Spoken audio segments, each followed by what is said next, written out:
हे तो सरेही हो के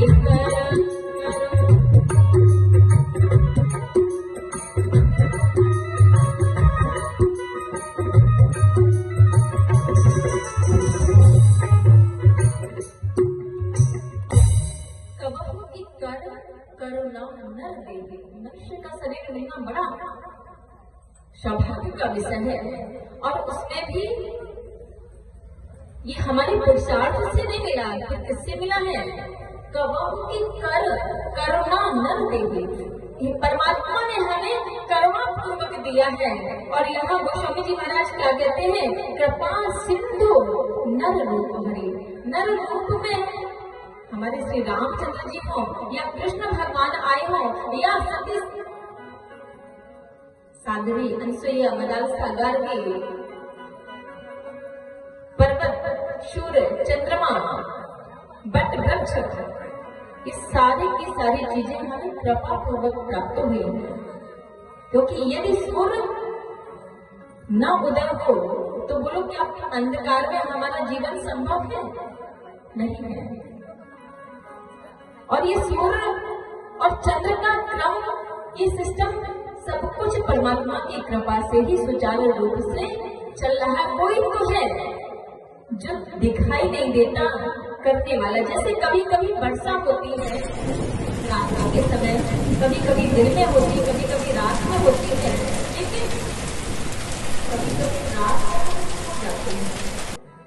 और सोने के बाद सिर्फ सुबह सो के उठते हैं तो देखते हैं बाहर बारिश का पानी भरा हुआ गीला है। तो ये भगवान ने जो हमें सत्संग में आने की प्रेरणा दी, ये रात्रि वाली वर्षा है जो हमें दिखाई नहीं देती, लेकिन उसका जल जो है वो एकत्रित होता रहता है। और एकत्रित होते होते एक दिन ऐसा भी आता है कि वो अथाह सागर बन जाता है। क्योंकि हमारे शरीर में ही सब कुछ है। सारे तीर्थ धाम जो है वो हमारे शरीर में ही बने हुए हैं। बाहर है वो तो है ही, लेकिन हमारे शरीर में भी सारे के सारे तीर्थ हैं। वो कैसे? सिंधु नर रूप हरि। नर रूप में यदि हरि हमें गुरु रूप में प्राप्त हो जाए तो गुरु जो है सत्य और असत्य का सामने परमात्मा खड़े हुए हैं, लेकिन हम अपनी इन नेत्रों से, इन आंखों से देख नहीं पाते। और उनका परिचय नर रूप में खड़े हुए साक्षात गुरुदेव भगवान परमात्मा से करवा देते हैं। कि हमारे श्री सदगुरुदेव भगवान की ही कृपा है कि वो ईश्वर से भी साक्षात्कार करवा सकते हैं। और जब सच में जीवन में कोई सच्चा गुरु मिल जाता है तो वो क्या कर देता है? बोले महामोह तम पुंज, महामोह रूपी जो अंधकार रूपी अमावस्या की निद्रा हमारे जीवन में, अमावस्या की रात्रि हमारे जीवन में आई है, उस रात्रि को अलग करने का कार्य कोई नहीं कर सकता, वो गुरु की कृपा ही कर सकती है। और जब हम यथास्थान सही ढंग से सही जगह पहुंच जाते हैं तो ये गुरु भगवान की ही कृपा है। लेकिन गुरु के रूप में सूक्ष्म में खड़े हुए भगवान ही गुरु के रूप में आते हैं। गुरु कोई साधारण मनुष्य नहीं होता है। क्यों? कि तुलसी वृक्ष न जाने, गाय न जने ढोर, गुरु मनुज ना जाने, ये तीनों नंद किशोर। तुलसी वृक्ष नहीं है, वृक्ष के रूप में दिखाई देती है। गाय पशु नहीं है, पशु के रूप में दिखाई देती है। 4 पैर है उसके, एक लंबा समूह है। सच में गाय में 33 कोटि देवी देवता विराजमान है। और जहाँ तक कि जब कोई शुभ कार्य होता है तो गौमूत्र और गोबर से लेपन किया जाता है, लीपा जाता है। क्यों लीपा जाता है? इसका तात्पर्य है कि गोबर जो है सबसे अधिक पवित्र है। क्यों? एक बार सारे के सारे देवी देवताओं ने कहा कि हम कहाँ जाए, मेरे रहने का स्थान पृथ्वी लोक में कहाँ है? तो ब्रह्मा जी ने कहा जाओ गाय के शरीर में तुम सबके सब निवास करो। तो सारे के सारे देवी देवता आकर के गाय के रोम में निवास करने लगे। तो पहले तो लक्ष्मी माता को लगा अरे हम स्वयं लक्ष्मी हैं, सरस्वती माता को लगा हम स्वयं सरस्वती ब्रह्मा भी हैं, हम क्यों जाए गाय निवास करने के लिए जब सारे के सारे देवता पहुंच गए तो इनको लगा कि अरे हमें भी तो चलना चाहिए। जब लास्ट में जाकर के निवेदन किया हमें भी कोई स्थान मिले, तो गाय के रोम रोम पूरे संपूर्ण भर चुके थे देवी देवताओं से, कोई स्थान नहीं मिला। तब ब्रह्मा जी ने कहा अच्छा ऐसा करो, 2 स्थान अभी शेष हैं, वो कौन कौन से?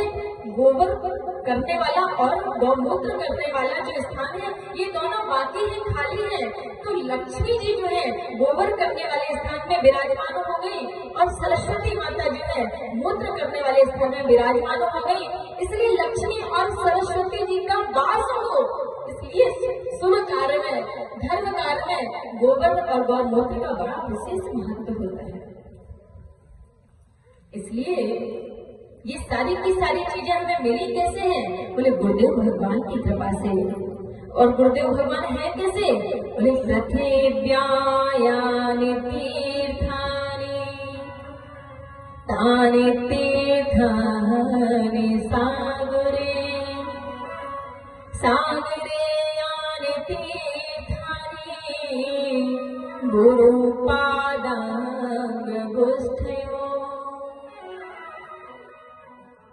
सारे के सारे तीर्थ जो हैं पृथ्वी में यथा यथा जगह जगह अलग अलग बने हुए हैं। कहीं केदारनाथ है, कहीं बद्रीनाथ धाम है, कहीं रामेश्वरम धाम है, कहीं गंगोत्री है, कहीं यमुनोत्री है। लेकिन ये जो चलते फिरते तीर्थ जो है वो तीर्थानि तीर्थानि सागरे, समुद्र रूपी जो तीर्थ है वो कौन है? बोले सागरे यानि तीर्थानि गुरुपादांगुष्ठयो। गुरु के चरण, दाहिने चरण के अंगूठे के नाखून में सारे के सारे तीर्थ निवास करते हैं। सारे के सारे तीर्थों का वास जो है, तीर्थों का पुण्य फल लाभ जो है वो गुरु के दाहिने पैर के अंगूठे के नाखून नख में मिल जाते हैं। इसलिए गुरु जो है वो सदगुरु यदि जीवन में आ जाए तो परमात्मा के मिलने में देर नहीं लगती है। अच्छा सच्चे गुरु कौन है?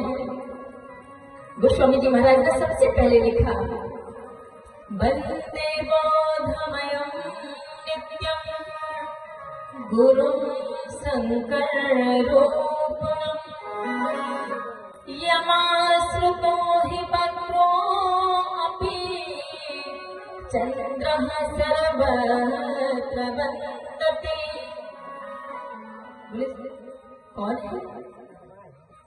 वंदे बोधमयं नित्यं गुरुं शंकर रूपम्। भगवान भोलेनाथ ही सबसे पहले आदि गुरु है। क्यों?